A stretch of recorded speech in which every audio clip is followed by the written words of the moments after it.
माझ्या आवाहनाला प्रतिसाद देऊन या मोदी शहा सरकारच्या विरोधातल्या लढ्यासाठी दिल्लीला या।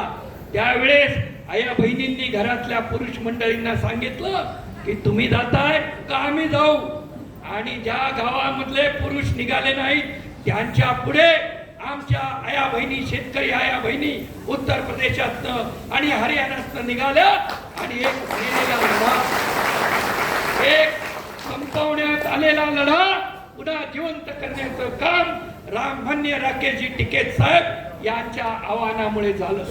लढण्याशिवाय काहीच मिळत नाही, शेतकऱ्यालाही मिळत नाही, आदिवासीलाही मिळत नाही, बहुजन कष्टकऱ्यांनाही मिळत नाही, कामगारालाही मिळत नाही।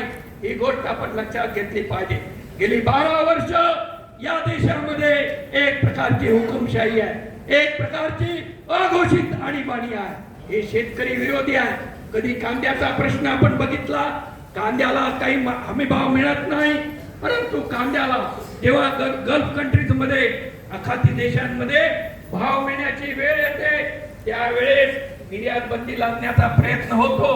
भारतामधल्या भांडवलदारांना, भारतामधल्या मध्यम वर्ग आणि उच्च मध्यम वर्गातल्या शहरी भटभावनशाहीला पोचण्यासाठी या देशाच्या सरकारनं कांद्याचे भाव पाडले, कपाशीच्या बाबतीत तेच केलेलं आहे।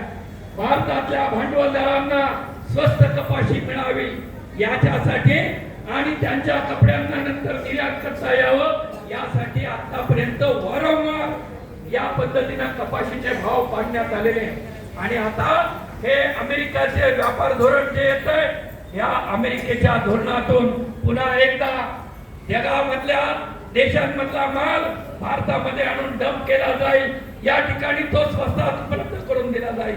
भारतातल्या शेतकऱ्यांना गाडण्याचं नवीन कारस्थान हे मोदी शहा सरकारनं आखलेलं आहे। हे अदानी अंबानीच्या हिता